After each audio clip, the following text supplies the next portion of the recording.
yathi ivoice namhlanje uyaresign emsebenzini ubhala resignation letter usho ukuthi wena usuyahamba nana futhi ukwenza manje usisiye izinto when it comes to money lalingapheli iviki engazange ukuzongitshela ukuthi mhla kwafika isikhathi sokuthi wena udlulisa eyami imiyalezo ngifuna uzahlukanise eqobo nento ethi imali. Okay, yes.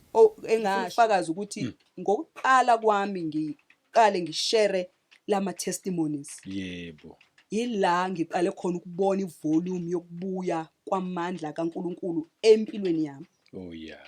Ukwenzeka kwezinto nokushintsha kwezinto nokuguquka kwezinto.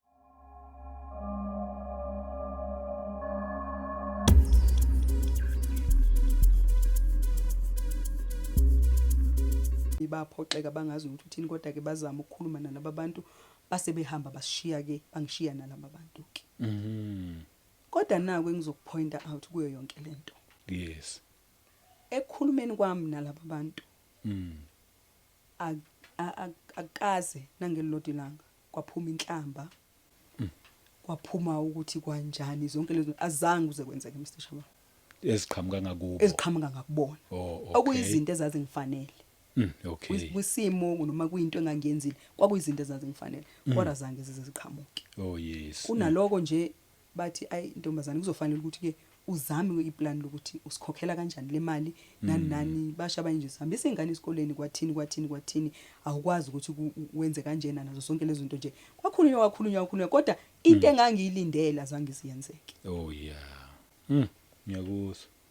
Imali abaphuma beyitholile yayikhona wonke umuntu wathola ama 6500 ngoba kwakufanele sithola imali above 20000 umuntu eyedwa wawidlile imali hayi ukuthi into yokudlala hayi hayi umuntu angahleka nje namhlanje kodwa uthi akubonakala ukuthi wenzani lutho uyabona nje ngale yamali kwakufanele ukuthi ngabe kuyabonakala ukuthi mhlambe ngirenovateile noma ngenzeni ngizama like yena ukuthi kuqondakale kithi ukuthi uma kuthiwa isitha asisingezanga ngokuzobhubhisa kucaca ukuthi usathana mangabe sefikile ngempela hayi ngoba mhlawumbe ezinye zezinto mhlawumbe kumunye umzalo ngafeka nje hayi umzalwane nje wayephethelwe yini yakhe yayiphethe ngangakaze ngaze ngafisa ukwenza into efana naleyo angizami futhi nokuyithethelela kodwa kukhona lento yavele nje ya take over. Yebo kukhule ngangakwenza ngale yamali Mr. Shaba ngangabe ngiright kakhulu ngale yamali kodwa akukho nokukodwa mhlawumbe ungakhuluma ukuthi mhlawumbe impahla yokugqoka encane nakho ayikho into elungu ngoba nabo noma bebuza ngempela ukuthi kanti wenzeni ke pho ngale mali. Yes, I can't show phela nje ngangiphume mina ngihlale ngigrosa njalo ngiphuma emsebenzini ngigrosile ini zonke lezo zinto lezo hayi umgroso ukuthi nje lezo zinto zokuthi endlini wena buya nokuthi okuningana kodwa nje la ngayibuza khona sengihlele ngedwa ukuthi ngempela kahle bekwenzakalani la. Yes. Kwasuka ke lapho bazalwane laphambana ukugcina ke ekhanda manje you can imagine ke manje ifear istress labantu bake bakubuza ukuthi khona yini ukuhlanganayo kwathini zonke lezo zinto lezo ngazama ngathi ngiyafuna ukuyoboleka ngahluleka nje zange uze kuphumelele lutho engangizamile engangithi ngiyayizama u2014 lo uyaphela ngithi kwaqala uJanuary qala uJanuary ayikho enye into engibanikezele yona lo ngabanikeza lama 6.5 yes sengiphila leyo mpilo yovalo everyday stress angilali kwathini angixoxi nengane angixoxi namuntu abantu abaziyo nje le ndaba yami yilaba yana abathathu abathi nje azama sibone ukuthi uNkulunkulu angakusiza kanjani nani kwathini. Yes sahamba isikhathi uza ukuthi nabantu nabo phela abantu nabo bayaphelelwa ukubekezela ukuthi hayibo kanti ithini indaba yakho sisi ngoba phela fanele ubone ukuthi wenze njani ngathi zonke lezo zinto nasemsebenzini ka useza ukuba thiwa yini konje awuseza uba productive nani ngoba unenkingi unestress unayo yonke lento uthe kuleyo mishmesh ke yonke nje leyo nto leyo ibheduka yenze njalo kuyisikweletu phezulu kwesikweletu ngahlangana okay ngelilanga firstly ngiphuma emsebenzini kwakunama interns awu2 ababesebenza emsebenzini ngaleso sikhathi siphuma sihamba nabo intombazane umfana ngapha ngiphakathi nendawo abayazi into engibhekene nayo kodwa sengumuntu we stress nje everyday ngelilanga nje omunye walabantu mayekhetha ukungena nje akazobuza la office mayike wafika ke nje uvalo liyongithini kodwa akekho futhi wakwafika wangihlambalaza ukuthi kuze kuzwakala ukuthi hayi njengoba nje ngize lana kunje kodwa anyway ke kodwa ngeke ahlala abantu bengasho lutho mabehlangana nezihlobo zabo zizokwazi ukuthi kwenzakala ukuthi ngoba besilindele ukuthi bazoba nemali ayisekho imali nani you can imagine noma uhamba edolobheni ke ukuthi sekukhona ukuthi hayi dade unompumelelo kwawukuthi yebo yo ngalolo suku ke ngaphuma ngihamba nalamaluntusana ama-interns asemsebenzini siyahamba uma sehla nje kwakuyindawo ephezulu sehle siphume ngepassage masithi sithole kuno ikhehla lomuntu nje waseNdiya netshebe emhlophe ke kodwa ungcolile nje uphethe nesikhwama sakhe size singathi sinamafutha ukungcola nani ngikhuluma nefoni ke mina njengoba sizodlula nje ngithi mangiqeda nje ukukhuluma nefoni sesiphambili sesidlulile kuyena bese kuba ngathi kukhona umuntu othi kimi loya muntu loyana ubecela u2 wesinkwa sengiphambili ngidlulile athi jiki uyomnikeza ngasikhathi nginkinga anginamali anginani kanjani athi kodwa nje thatha lo 2 yomnikeza ngijike mangijika msesha bangu ngifike ngifake u2 ngibeke u2 esandleni sakhe mangithi ngiyawubeka nje u2 esandleni sakhe ngijika ngihamba athi kimi my sister ngingana ngithi ngiyahamba bathi laba ubiza wena ngiphenduke athi yena come here ngize angibheke athule ngithi mina and then ngesikhathi engibheka kuphuma utshwala bodwa like kuye ismell nolile ngalokuhlobo kuphuma ismell sotshwala nani abesethi what is your name ngithi uNkulunkulu wami lo muntu ngizomupha lo 2 usezongiqala ngeenkinga Nkosi yami nani usefuna ukuxoxa nami kwathini you can imagine ukuthi angikho right mina emqondweni nje athi ngithi ngisho mina ukuthi ngopatience athi patience when are you going to start doing what God wants you to do yo ngithule mina isikhombe nje mina okay athi yes you ngithi mina God wants something from me God wants me to do something for him athi yes athi patience right now athi let me make an example you are in a settle right now hayibo and that settle is closed you are inside athi njengoba wena inside la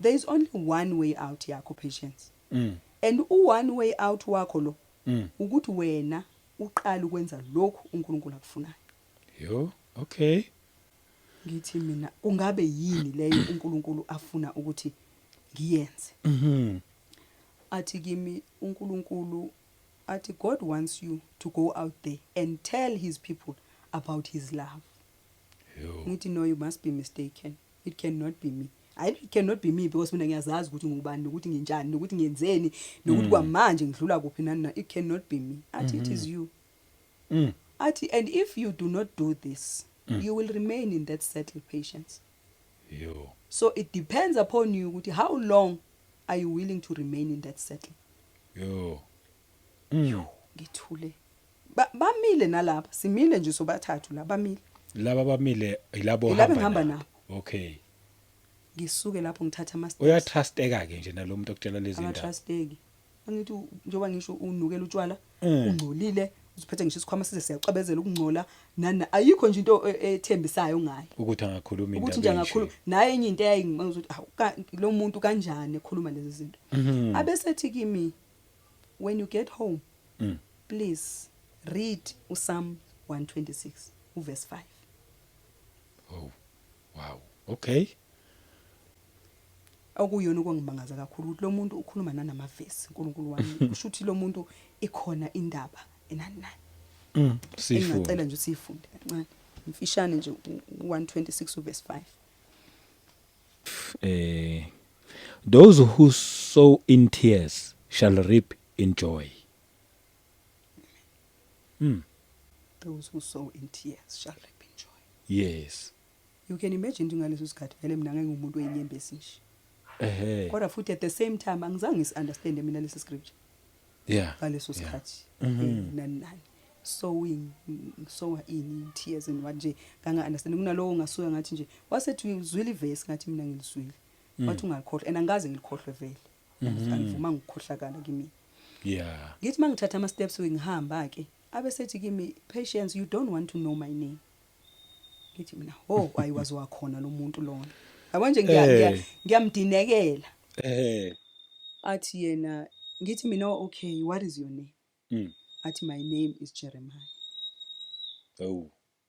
akufika ngalutho Mr. Shama I don't want to lie manje my name is Jeremiah ngithi mina okay abesethi Patience did you hear what I said my name was ngithi mina yes I heard you said your name is Jeremiah abesethi yena okay go well my sister be blessed ngahamba akekho wakhuluma kithi sobathathu saze sayofika erank sasihamba sasihlala endaweni ehlukene nomunye wegibeli taxi yakhe nana kwaba ubhabhayi kuphela lapho sesihlukana kwathulakala tu saze sayofika erank angazi nami ukuthi umlomo yethu ayivalue yini ukuthi kwenzakalani sasisekude kabi nerank akekho wakhuluma saze savula umlomo esesiserank esethi omunye bhabhayi nomunye uthi bhabhayi kwabe kuphelile ngempela nami ngahamba ngangena etaxini ekhaya mangifika ekhaya angena ngitaza nje ngagijimela ekamereni ngafika ngena ekamereni ngakhuleka ngaba neunderstanding yokuthi ngaze ngasho kubaba ukuthi ngiyazi ukuthi wena mase ufuna ukukhuluma ungakhulumisa ngisho namanje liyashizo lakho so ngiyaqonda ukuthi lo wamuntu loyana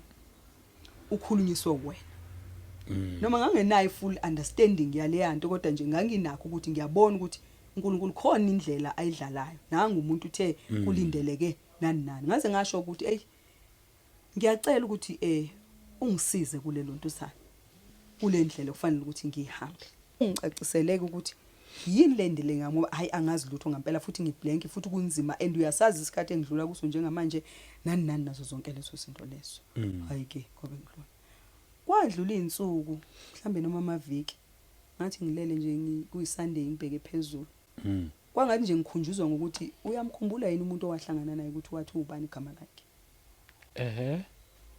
ngagxuma empedeni ngaqale nje ngalo emva kokukhumbula ukuthi uthe uJeremiah ngagxuma empedeni mangigxuma ngiqiniswa igama lika Jeremiah at the same time kodwa futhi anginalo ulwazi oluphelele lokuthi lo Jeremiah kulesi story uconnecta kanjani to the extent yokuthi namhlanje angazange ukuthi lo Jeremiah kodwa yini angithuse kangaka ikhumula Jeremiah ngimaziyo umprofeti kaNkuluNkulu uNkulunkulu wamazi sibelethweni engangeni ngisho sibelethweni sikanina wahlela impilo yakhe nani kufanele abe nesibindi ahambe angesaba yokhuluma izinto azifunayo uNkulunkulu angabesabi nabantu kodwa uma ngabe ubesaba ngiyokwenza ihlazo phakathi kwabo nazo zonke lezo zinto lezo yebo hayi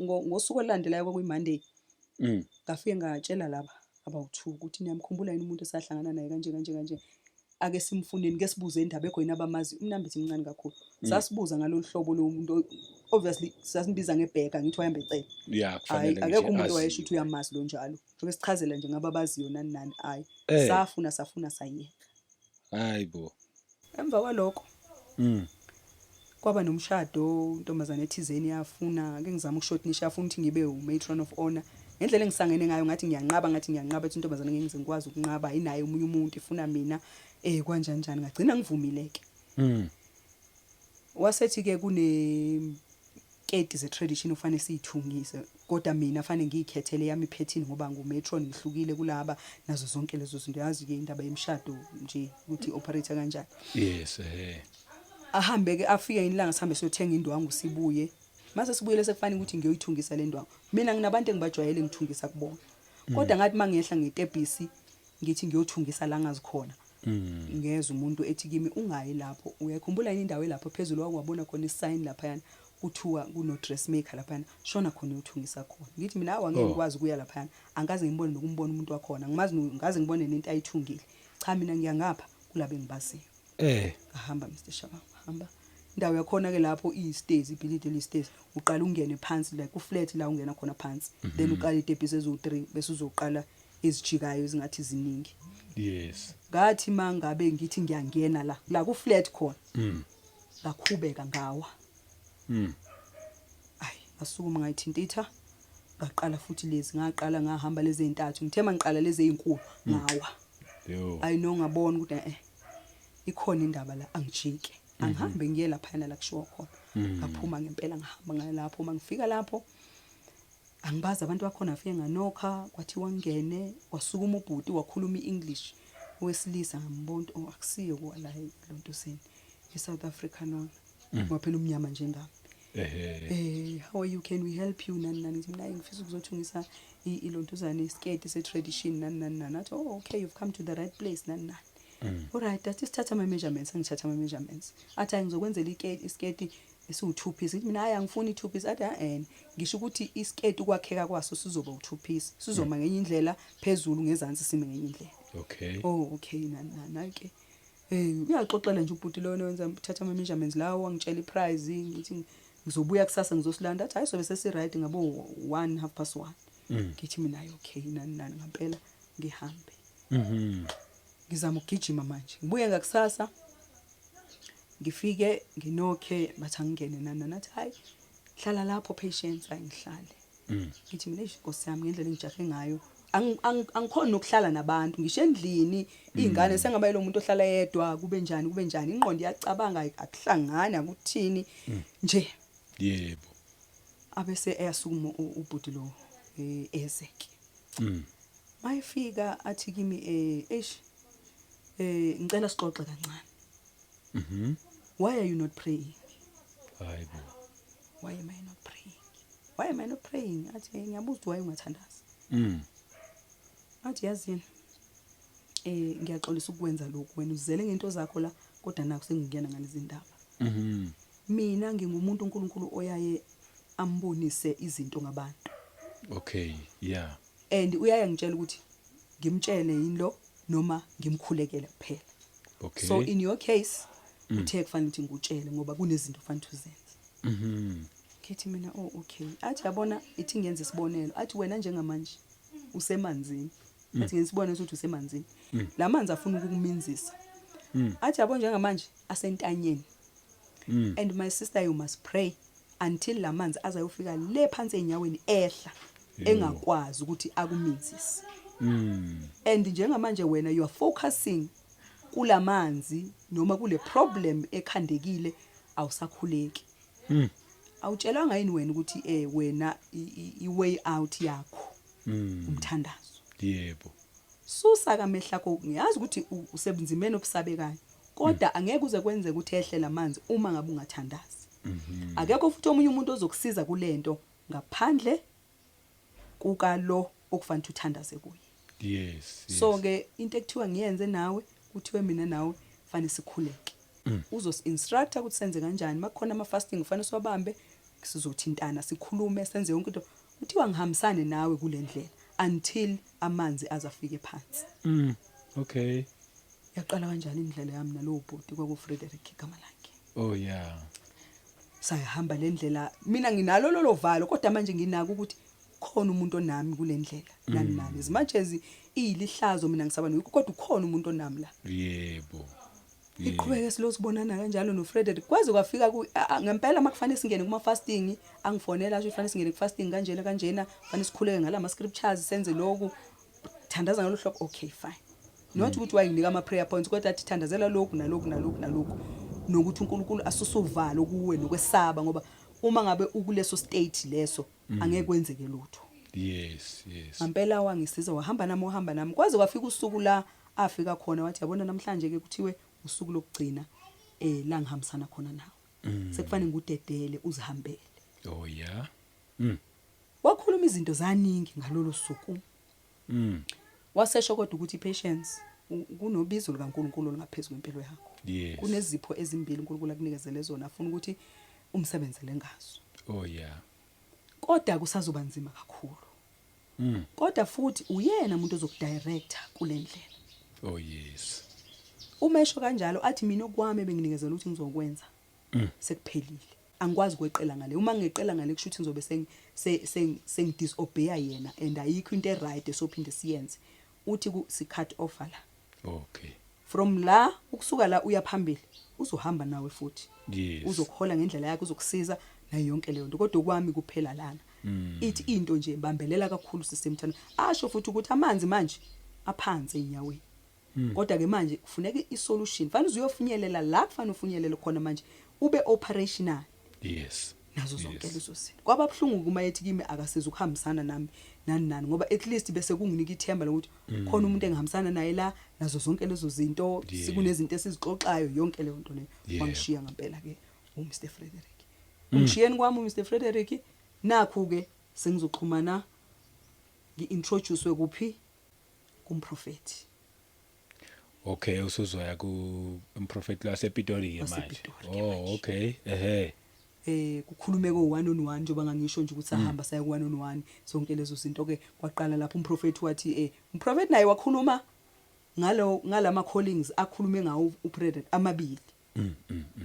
La ngabona khona hayi uNkulunkulu uyangiconfirmela lana zonke izinto nani asho umprofeti ukuthi ngikubona ukhuliswa lana nani so ngabona ukuthi nje uFrederick eshilo ukuthi uzongilida uNkulunkulu shuthi kubaba uthi angishone lapha ya. Oh yes Emva kwaloko sibuya kuleyo 1-on-1 kwafika usuku la ngizongena khona emsebenzini ngithi ngizokwehla nje eTexini yathi ivoice namhlanje uyaresign emsebenzini sobhala resignation letter usho ukuthi wena usuyahamba nana futhi ukwenza manje usisiye unobhala weprovince ubhale nobhala usisiye nonobhala weprovince zonke lento nje Mr Shaba ngangena ngenza njalo ngesikhathi futhi engichazela ukuthi uyayenza le resignation yingoba angithi wena manje njengamanje unemali yabantu ofanele uyikhokhe and wena awunayo enye indlela yokuyikhokha le mali wena kufanele uthole ipension yakho la ukwazi ukubona ukuthi abantu uzama ukubakhokhela kanjani nazo zonke lezi zinto kodwa nje isikhathi sakho la kulomsebenzi siphelile azange nginanaze ngafika ngavula icomputer ngenza njalo ngabhala incwadi kwase kuomunye kunobhala futhi kwase kuyilo owayenglayelele post wase promote weza wazoba unobhala la sasebenza naye le emsebenzini omdala sekuyena la wangifonela mazibuko kwenze njani sikwenzeni lutho nqumala ngenzanga lutho nami ezinye zezinto ezenzakalayo njengamanje angizi understand kodwa mhla ngaziqonda ngiyokutshela ukuthi kwenzakalani. Okay yes lontuza ke ngaphuma kanjalo buhlungu inhliziyo kahle as much as nginale nkinga engibhekene nayo kodwa futhi ukushiya umsebenzi nako kubhlungu kodwa futhi at the same time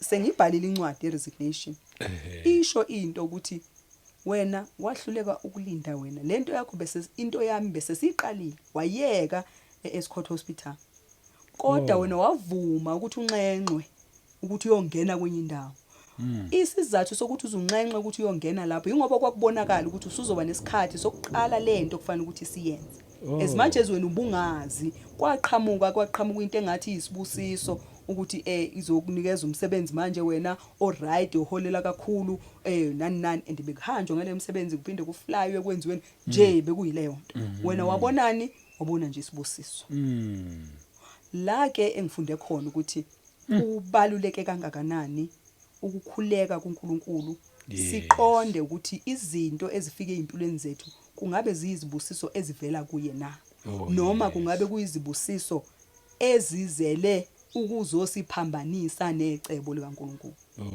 because usathane ukufanele thathole nayi noma yipi indlela yokukudelaya yokukuderaila yokudistracta idip kakhulu le ndaba so usathane angamove umhlaba usathane mayifuna nje just one individual ukuthi akangafinyeleli laphayana so ke angenze nayi noma yini ngihlanganise nayi noma yini kuqhamuke nje sengimblessa ngomsebenzi abe excited ukuthi usehola o double digit nazo zonke lezi zinto kanti mina ngiyazi ukuthi ngenzani ngalomsebenzi ngoba ngempela lo msebenzi wawungixabanisa noNkulunkulu nje ngase ngixabene nayo ngendlela eyisimanga kukho konke ke sengikwenza konke lokhu nakweyito kufela nokwemali ifocus yami uyayibona ukuthi ayisekho ke qobo ezintweni zombuso kodwa ifocus yami manje ikuphi ekubuildeni umpume nomuntu ngokwezwe not ngokaNkulunkulu and ngempela even before kwenzeka leyo scandal semali ngangumuntu wesifazane nje o strong nje ozimelayo ngikwazi ukwenzela abantu abami before nje konakala nje nani uzuzwe kuthiwa nje hey cha unamandla ngathi nje uyindoda nazo zonke lezo zinto okuyizinto uNkulunkulu angazifuneli abantwana bakhe ngoba thina kuyo yonke into yethu we are totally dependent, completely dependent kuNkulunkulu. Yes. Ngoba lezi zinto zigcina zisidalela nepride yokuthi sizibone ngazathi sinamandla ngokwethu. So ke ngafinyelela la yonke into ebeyamandla ami nengathi binezikhwepha zami phakathi na ubumnyama nani yasuswa yonke. Yebo. Angangakwazi ngisho ukuenjoya kwaleyo pension money yalapho ngoba mina kufanele ukuthi ngihambise imali ebantwini. Awuyimali encane futhi nakhona engabakhokhelanga yabaqeda still ngoba kwaphuma ama 6.5 ngangisenesikhathi esincane kulowa msebenzi. So ngiyacabanga ukuthi ezinye zezinto azenzeki nje coincidentally. uNkulunkulu aweka ama coincidences. Yes. Kunezinto ezihleliwe zabekwa ukuthi kuzokwenzakala lokhu nalokho. So ke ayikho enye indlela ke manje yayisingangisebenzela ukuthi ngikwazi ukuphuma kule ndawo. Kwakufanele ukuthi ngidlule kulobu buhlungu engadlula kubona, kuleli hlazo engadlula kubona, yonke leyo nto ukukhonja. Imagine ke sengihambile ngazohlala lana phela ipension money ayisheshi nayokuphuma. Ngapha ngale kuyasala kuyakhuluma ukuthi hawo umzalwane unjena udla imali zabantu wenzani noma ufikile ekhaya uyawezwa lamagama ayakushaya waba yi-outcast waba yileyo nto nje wangazazi ukuthi ubani. Lana ke uNkulunkulu aqala khona ke manje ukungihlalisa phansi msesha bami bathi kunendlela engifuna ukuthi siyifunde mina nafanele siyihambe isazothatha isikhathi and isazokuhluzula kodwa nje uzolalela mina sizohamba step by step. Yes. Kuzo zonke ke lezi indlela sihamba senza lama trainings. Angikhuluma ngama training ayenzeke esontweni. Ngikhuluma ngetraining eyenzeke phakathi kwami nobaba. Engichazela ngezinto when it comes to money lalingapheli iviki engazange ukuzongitshela ukuthi mhla kwafika isikhathi sokuthi wena udlulisa eyami imiyalezo. Ngifuna uzahlukanise eqobo nento ethi imali. Okay, yes. Engasho kuleya testimony ukuthi wayehlale ngigxilisa encwadini kaMatthew ukuthi uKristu wayebayalela kanjani abafundi ukuthi ababo mase bephuma bayekwenza njani babephathana nani ivesi elithi freely give for you have freely received lisebenza kanjani nazo kwakuyinto angireprimandayo ukuthi uyiqaphele ngoba imali inento yocorrupt umuntu. Which was the very same thing uSathana ayisebenzisa ngoba uyazi ukuthi kufanele ukuthi lo kube khona izinto ayikhulumayo so konje ngizombamba ngapha. So ke ngiyafisa ukuthi kumuntu especially onobizo likaNkulunkulu uqaphele siyadinga ukuqaphela. Yebo. Sinako futhi ukuvama ukubona ukuthi labantu labo uNkulunkulu abasebenzayo ebadlule emagulu kudleni izinto nani ayikho nje enye suku iyenzakala bazalwane. uSathane usuke ediscredita lo mzalwane kubantu okufanele ahamba yokhuluma kubona.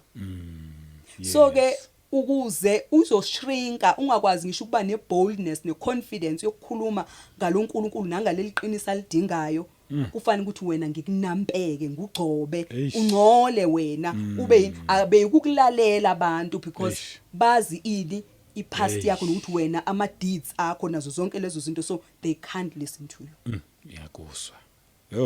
Yeah. Which is something ethathe iminyaka to extent yokuthi angikwazanga ukuba nesibindi sokuba bold ngiqale ngithi ngiyakhuluma izinto zikaNkulunkulu ngoba abantu bayazi ukuthi ngubani.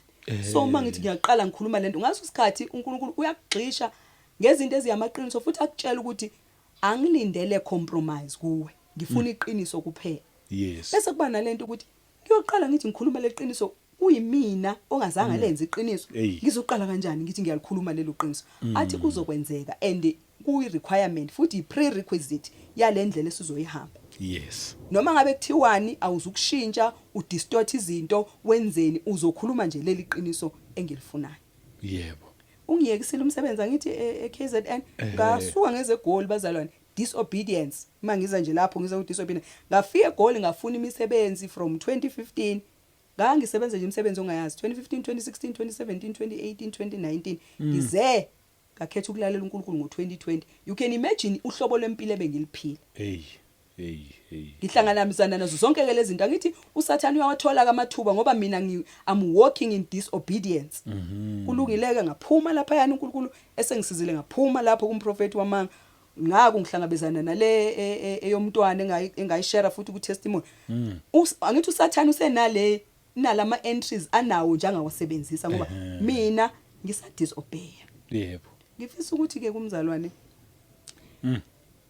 into kaNkuluNkulu iyabiza iexpensive bazalwane yes ibiza impilo yakho ikufake ezintweni nawe ungakazi uzicabanga ungazi uzifisele umuntu kodwa engikwaziyo nengikufundileyo ukuthi uNkulunkulu uyama necebo lakhe njengoba sifundile lapha yana encwadini kaJob 42:2 alivinjwa abazalwane lokho uNkulunkulu asuke ekuhlela ukuthi uzokwenza ngempilo yomuntu uyakwenza yebo kuyaye kuthatha isikhathi kimina ngibonile futhi nokuthi kuthatha isikhathi ngenxa yani benginalolu uvalo bengifuna ukulungisa izinto ngisabathe ngizama ukuthi ngilungise ngiacquireisha imali ngikhokhelela abantu bese khane ngizoqala ngithi ngenza lokhu okufanelekile kuphambanile bazalwane azange kuze kwenzeke futhi ngikufundile ngaze ngatshela ukuthi the only time impilo yakho iba free khona ingalesi sikhathi njengoba ayekade ngitshelile uJeremiah lapha yana wathi njengoba ngikusettle nje the only way out is to do lokhu uNkulunkulu akufunayo yebo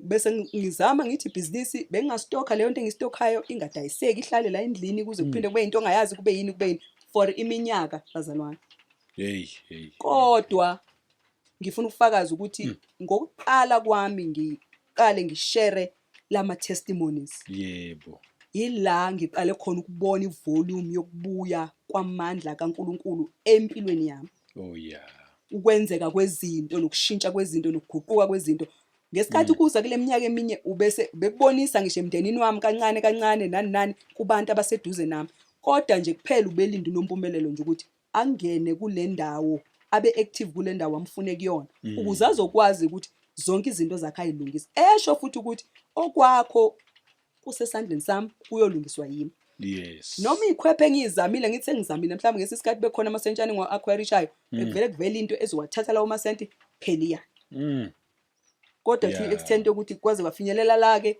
ethi ke manje usuqalile hamba ke manje uye kulabantu and labantu noma bengibafonela sengibuyile mnambi hlangana nabo nani ubungeke uzusho ukuthi lo ukweleda lo imali enkulu kanjani nani abakaze bagrasele lutho Mr. Shabanga akaze kwenzeke lento engihambe ngilo ngiyibuka ngithi mina inkosi okukhomba ukuthi kahle lana kwakusetshenzwa nje lempilo yami ebisetshenzwa just that ya involve abanye abantu yes ngilo ngithe kubo nje bengilo ngithe athi nje uthi kimi angeke ufe ungabakhokhelanga angeke ufe ungabakhokhe kuphela unyaka ngithi baba uphelele unyaka ngithe kuba ngeke ngife nani uqale nomunye kodwa kahle akusubabo bengibambezelile yimina ebengizibambezelile yeah ngokuthi ngingagqoki icathulo kufanele ngiyigqoke ngihambe ngoba ngisabani nginale fear ukuthi mhlambe ngizothi mangithi baqhamuke bathi hey ayikho indaba yaleyo ntombazane leyo kuukuthi uNkulunkulu uyama nento eyilicebo lakhe yebo izinto esithenjisa ukuthi siyodlula kuzona asizazi akekho umuntu bazalwane ofisa ukuthi nje yazi njengoba mina ngihleli nje ngifisa ukungathembi ngifisa ukwenza nje into ezisabe ngaphandle nje kwesigebengu esakhetha ukuthi siyisigebengu kodwa nje ukuthole usezimeni lezi ongaziqondi ngempela ongaziqondi kufinyelela isikhathi bazalwane ngikhuluma into eyenzakalayo njengamanje yokuthi ngacela ukuhlangana nabo sahlala phansi nakhona lapho ngisho ukuhloniphana nani ngoba sithe noma sihlangana nje baze bathi hey inkosi yami into yethu isengabuyela yina sibuyiseleni into yethu nani kwathini ngasikhathi ngisazoxoxa nabo indaba zokuthi ke impilo yami ke iyaqala ke iyasukuma njengoba ngangishilo kunini ukuthi ngiyanithembisa ukuthi angeke ngife nganikhokhelanga ngicela ukuthi manje sizohlala phansi sixoxene ama arrangements ukuthi ngiyaqala ngiyakhokha inyanga nenyanga ngenza njena nani sabala zonke izinto savumelana kwamna nje sihlukana bakhuluma yona leyo ukuthi asiqaleni futhi senzeni nje la ubona khona ukuthi la ngifunde khona bazalwane ukuthi endleleni yami noNkulunkulu kube nama delays amanye ama delays abekhandwa yimina ngoba ngenxa yovalo ngenxa yokusaba ngenxa yonke into kanti ngingazi ukuthi vele uNkulunkulu ungivikelile bekungenzeka okukhulu ukube laba abantu babefuna babengafika ngisho ekhaya la mhlambe bavandalize noma benzeni noma akukaze kwenzeke nangelilodwa la abakaze mhlambe baye ebantwaneni bami bayothi uma wenu kwanje akukaze kuze kwenzeke lutho as much as bebenaloku nje kodwa yona imali siyayifuna kodwa nje akukaze kube nama scandals nazo zonke lezo zinto lezo. Yes. Ngibuya lana ke ngithi mina asoqaphela kakhulu bazalwane especially uma kukhona into engathi khona phezulu kwempilo yakho. Yebo.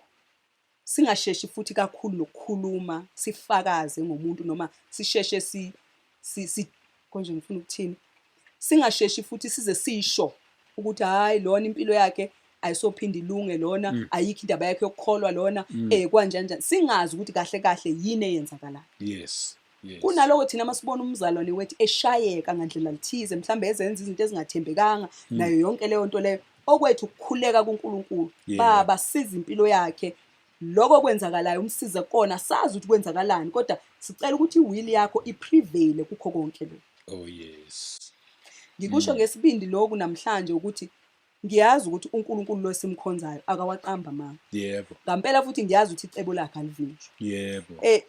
Masifunda lapha incwadi kaPsalm 37 verse 4 lithi delight yourself also in the Lord and he will give you the desires of your heart. Ngampela uma ngabe singena siba active kwi purpose uNkulunkulu asinikezele yona na kanjani uyasipha the desires of our heart kube lezi zinto bengikhuluma ngazo amayibuthe ukuthi yizona ezibe sezicollector impilo yakho kusondela konke kwempilo yakho ngobani uhamba ungene kwi purpose yakho. Yes. So ke ngifisa ukuthi namhlanje kumuntu zithole ngempela ukuthi ubani. Yebo. Uthi uma usuyitholile uthola ipurpose yakho. Uthi uma usukutholile lokho ungakudownplay. Nxusa uNkulunkulu ukuthi ucela ukwenza with due diligence ngenhliziyo yakho yonke nangomoya wakho wonke nangakho konke nje uyikhona. Yes. Ngisho noma bekuthiwa ke sowuhambe ehlazweni elinzima kangakanani uhambe uma usezwa nje ivoice kaNkulunkulu ethi unawe uhamba nawe bambelela kulona. Qinisela kulona kungathatha iminyaka kakhulu uzubona ukuthi angeke kuphinde kwenzeke uqinisele nje kukona uma esekhona nje kodwa futhi nakhona yenza sure ukuthi elakhe lelizwe olizwayo. Yebo wenze sure ukuthi elakhe olizwayo unamathela iobedience bazalwane uNkulunkulu uyayifuna iobedience uNkulunkulu ufuna irelationship njengoba ngisho lezi zinto ubengifundisa zona sihleli sobabili fundisa incwadi hlala lana yenza lokho phila lokushintsha ngoba zonke lezi zinto zokushintsha even kwe character yami nayo yonke lento kwenzeke kule training esasinayo la. Nawe kwawena uzuzithuke ukuthi hayibo mina bengenjena bengenzi kanje bengacabangi kanje bengenzi lokho nani. Yes. Kodwa ke futhi esekwenzile ke konke lokho uNkulunkulu ake sithi su operational active kulezi zinto ayifunayo bazalwane uNkulunkulu uKristu wayathobeka sidinga singabathobekile noma ngabe kunjani noma ngabe kunjani sidinga singabathobekile ngezinye izikhathi makufanele sixolise ngisho singonanga asikwenzeni lokho ukuze kuyobonakala uNkulunkulu ufuna ama representatives akhe la emhlabeni kodwa angeke atholakala uma ngabe thina singambonisi lo uNkulunkulu la emhlabeni. Sekwenzeke konke ke uNkulunkulu ukhanda itransformation ayibonakale ke itransformation sekwenzekile ngempela wangena kulezo zinto wangena emahlazweni wenza lokho yana lo ayibonakale ke itransformation kaNkulunkulu seyifikile ngaphezulu impilo yakho. Yebo. Ukuthi no ngampela kahle kahle ikhona into ebisetshenzwa lana lo muntu akusesiyena lo yamuntu nangu usehamba ngalolu hlobo nangu kuphela konke lokho kwenzeka amasenzeni seeking the kingdom of God first. Yes. Silalela uNkulunkulu siobey uNkulunkulu sihambe ngendlela sikaNkulunkulu. Oh yes. Hayi ngiyabuza lobufakazi bunamandla indlela esimangaliso. Yawuzwa kuma ngabe sikhuluma ukuthi sikhuluma la ngomuntu noNkulunkulu. Nawe sesibonga usilethela manje uhambo lwakho noNkulunkulu. Manje wagcina uyitholile indaba ukuthi uJeremiah ngubani? Angeke ngize ngiqamba manga bezalwane. Ethi ngithola uJeremiah nje ngazi kumina nje kwavele kwahlala indaba nje kaJeremiah waseBhayibhelini. Ngabuka indlela uJeremiah uNkulunkulu mhlamba ayimbize ngayo nokuthi wayethi akenze lokhu nalokhu ilokhu kuphela ngakuhlanganisa ngaphandle kwalokho angikwazi kodwa ngeze ukuthi ngesikhathi ngikhumbula ukuthi ubani ngathuka kakhulu. Nayo enye into ukuthi ngiyabonga kakhulu Mr Shabanga lo mbuzo ukuthi ngesinye isikhathi ke zikhona ezinye izinto zikaNkulunkulu esingeke kuyiqonda kodwa futhi uma singaqondi izinto zikaNkuluNkulu ngikhumbula ukuthi khona i-testimony yomzalwane ke yakhona nje einsukwini engiyithandile kakhulu leyo ukuthi ungathi uNkulunkulu mayekhulume nawe bese uyasuka uyobuza izinto ezishiwo uNkulunkulu uyozibuza komunye umuntu ukuthi kwenzeka kwathini ngoba akekho umuntu engakambuza ngale story sika Jeremiah. Yes, sebembala nje ngeke ngaxoxa nabo ngasi kodwa angaze ngibuze ukuthi kwawukuthi nani and isikhathi esiningi nje benginako ukuqaphela ukuthi makukhona into ezenzekayo angikhona ukuyixoxa like to the extent ngoba ezinye zazo bengibona ngathi ukuthi lezi zinto as understandeki kwabanye abantu angeke bakhona ukuyizwa lento abayi-understand omunye uxoxe naye into uzwe nje ukuthi hayi akayi-understand ngempela. Yes. Kunabantu bazalwane ngiyibeke kanjani le ndaba, kunabantu uNkulunkulu athatha impilo zabo afuna ukwenza i-display ngazi noma ngithi i-display noma ibonelo ngazo into ezika angazi ngayibeka kanjani le ndaba kodwa kunabantu abanikezelwa ukuthi kufanele ukuthi ngempela kube nalempilo abayiphilayo ehlukile kwesinye isikhathi esingaze sithi masibabheka ngisho sikholwa sithi no abekho right. Okay. Abekho right ngobani lana emhlabeni kunale system yasemhlabeni esiyijwayele ngisho sikholwa sijwayele yona le system to extent ukuthi ngisho ama blessings angapha embusweni kaNkuluNkulu siyawafanisa nawa ngapha kanti awafani nje qobo. So ke kuyo yonke lento ethema yenzeka msishabangu ngafunda ukuthi kunabantu ke uNkulunkulu abafunayo une-breed ethize ayifunayo yomuntu uma ngabe ewumntwana wakhe wasembusweni wakhe. So uyasifundisa ke so ngesikhathi esifundisa vele uma esihlubula kulezi zinto lezi kuyoba buhlungu siyodlula ebuhlungwini emahlazweni kuphi nazo zonke lezo zinto ukuze azokhanda lo muntu lo amfunayo.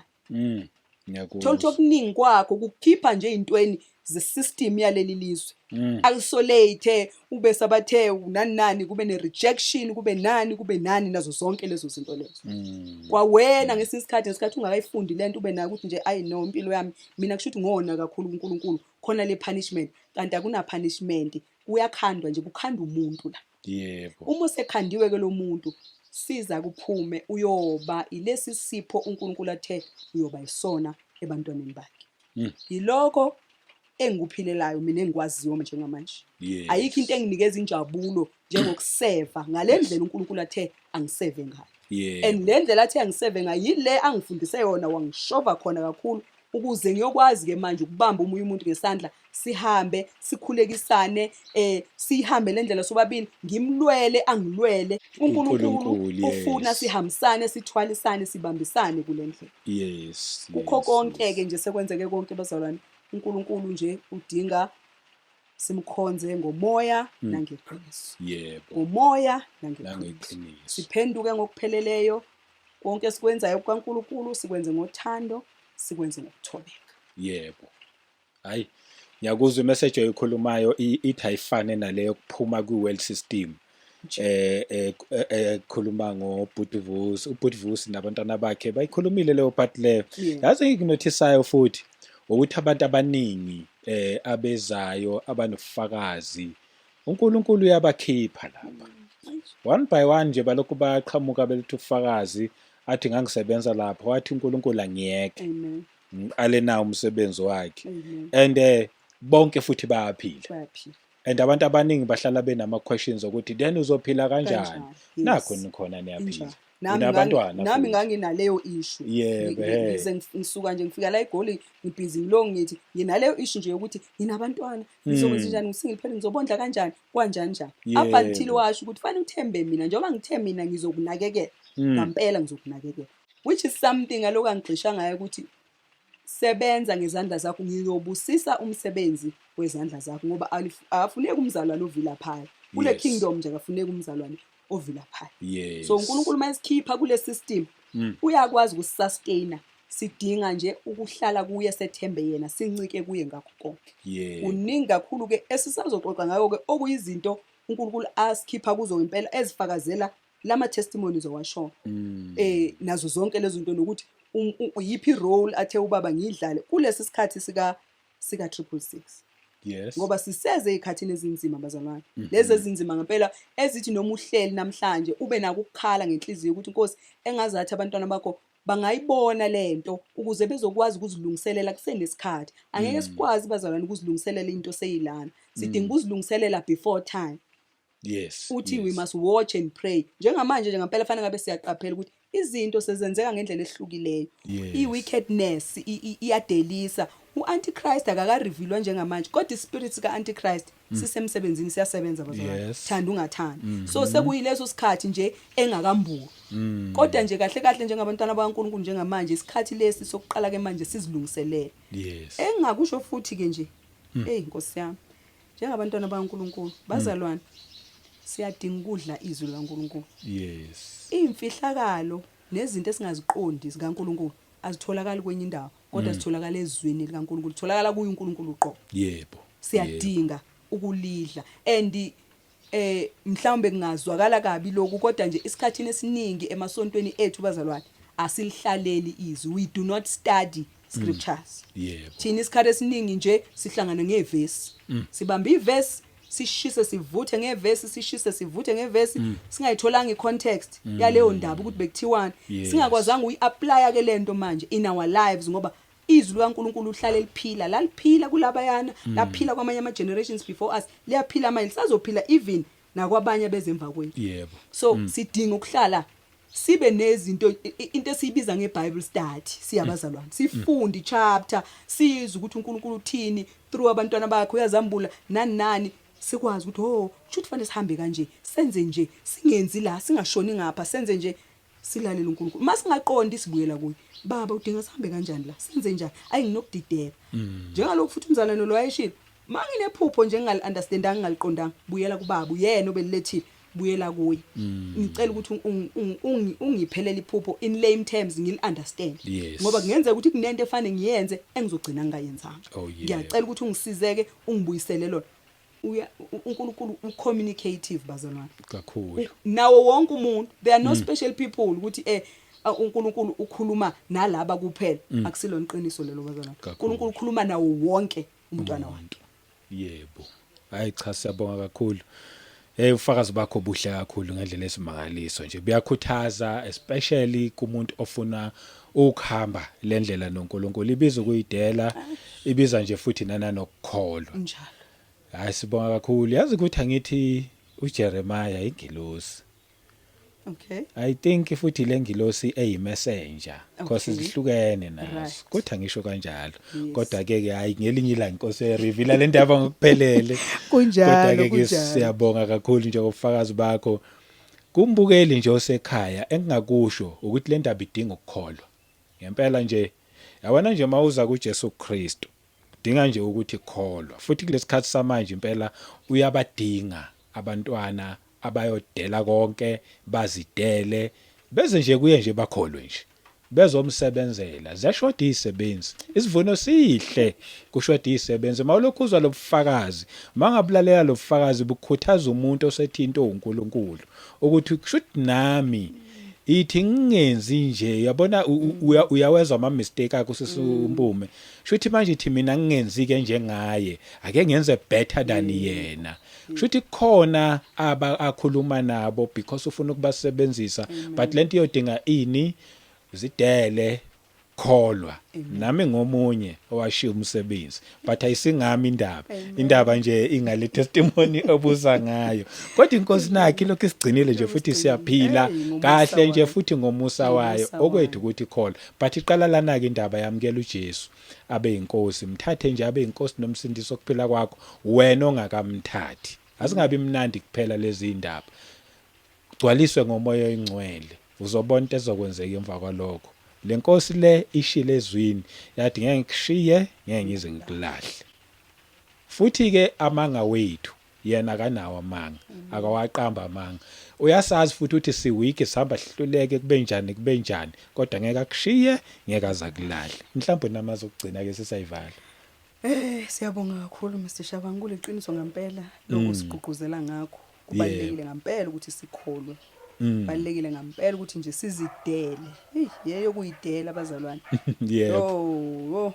Lokuyidele isho ukuthi nje uyayikhohlwa uyaphela wena asisa exist bazalwane sek exist uChrist nakho-ke ngoba uyabona nje ezinye izinto yilezi zinto esidlule kuzo nezinzima nezibhlungu asazi count count uChrist sibuka umusa kaChrist asenzele wona Yes. okusho ukuthi asisakwazi ukuthula bazalwane engazathi nje ngoba siyazi ukuthi baningi abantwana bakaNkuluNkulu abadlula emagudlugudluni njengamanje ongaqondi ongaunderstand odinga iclarity yezinto ezithize bese uNkulunkulu athi ake ukhulume ngalento le ngoba uNkulunkulu nje uhlela izinto zakhe ngalolo hlobo oh yeah khuluma omunye kanti kusiza ngalomunye uthi utshela ukuthi wena kwenzeke accidentally akwenzekanga accidentally kwahlelwa lento ukuthi iyawukwenzeka Yeah. izwi laNkulunkulu lapha encwadini kaIsaiah sengivala u60 uverse 22 uthi uNkulunkulu lapha when the time is right I the Lord will do it so Yes. sisikhathi okwethu ukulinda kuye simthemba ukuthi isikhathi sokwenzeka kwezinto sizofika endingampela siyafika kwesinye isikhathi singasho ngize ngithi nami ngangiyidelay ngenzani kodwa kuNkulunkulu konke kwenzeka ngesikhathi yeah konke kusuke kuzoserve ipurpose ethize khona izinto ekufanele ukuthi zikhandeke zifundeke futhi uma sezikhandekile bazalwane zafundeka akusabuyelwe emuva Yes. awusakwazi ukuthi nje uone ngokujabula nayo yonke into ngoba sikhandiwe lento ekhandiwe Yes. futhi kuma ngabe uNkulunkulu esekwenzile ke sethe usekwenzile wakuphelelisa bazalwane ayike akube kusabuyele emuva noSathane usuke ngasenawo amandla ukuthi ayilwise lento Yes. ngoba ngiyacabanga ukuthi kwale testimony yanamhlanje ube nakho ukuthi nje hayi kulungile usatestify ngala amanye ama testimony ngifuna angeke azayikhulume le eyehlazo lakhe nani kanti unamanga nje bazalwane konke nje uNkulunkulu unesikhathi sako futhi uyazi ukuthi kuzosevani kwenzeni siyamdalula nje uSathane ngaso sonke isikhathi siyamdalula ngicela ukuthi ngabazalwane ngesikhathi sabo bazifundele nje ama verses lapha yana ama scriptures akhuluma nje ngeobedience yeah yokuqala itholakala lapha yana encwadini ka1 Samuel uchapter 15 uverse 22 u1 Samuel 15 uverse 22 yes yesibili u1 Peter chapter 1 verse 14 1 Peter 1 verse 14 yesithathu uLuke ka16 verse 46 ncwadi kaLuke chapter 6 verse 46 Yes. eyogcina ilaphana kuIsaiah uchapter 1 uverse 19 Isaiah Yes. 1 verse 19 oh yes uNkulunkulu uyasithanda nami ngiyanithanda kakhulu asihambeni bazalwane sihambeni lendlela uNkulunkulu nathi uyewasho Mr Shabang wathi ushilo uNkulunkulu uthi akasoza sishiye akasoza silahle uzoba nathi up until the very end of age inkosi yomusa nibusisi siyabonga kakhulu umahla amazwi akho sibonga nje nawe ukuthi uzosisharela inkosi kubusise ikugcine ngithanda ububold bakho nje ukuthi uze omunye umuntu bengathi ayingofanayo kodwa wena wathi cha lutho ngeke ngithanda nje nana nendlela yokuthi uthi ngiyafisa ukuthi kube nabantu abasizakalayo so ngathi inkosi ngakugcine kubusise nje ikwandisele khona lento ethi kunabantu abakwi-bondage abadinga ukukhululwa amen ukuze bezokwazi ukuyisebenzela inkosi amen babambekile ulethela ubufakazi nje because inkosi ifuna ukubakhulula amen ngizocela nje ukuthi usivalele ngomkhuleko sike sibakhulekele labo bantu okay yes uNkulunkulu othembekileyo sithandwa somphefumulo wethu yes nasentambama siyabonga mimandla wonke ukuthi ukhona siyabonga ukuthi unathi siyabonga ukuthi uyasithanda uyasikhathalela siyabonga ukuthi awusideli baba nakunoma iziphi indlela esisuke sesidlule kuzona futhi siyabonga ukuthi icebo lakho lihlala uNkulunkulu othembekileyo lisebenzela thina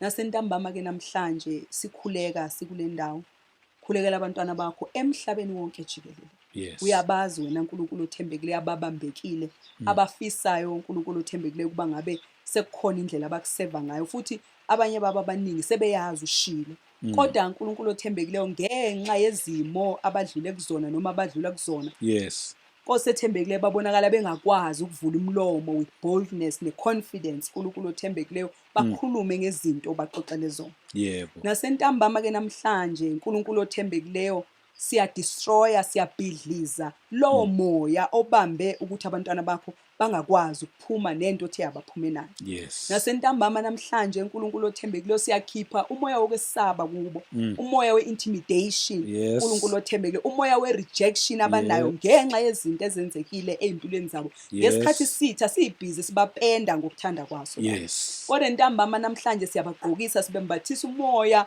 kaNkulunkulu, umoya wothando, umoya wokuthula, umoya we-boldness, we-confidence noweqiniso likaNkulunkulu. Sithi isithandwa somphefumulo wami asisibo labo bantu lezi zinto ezenzeke kubona.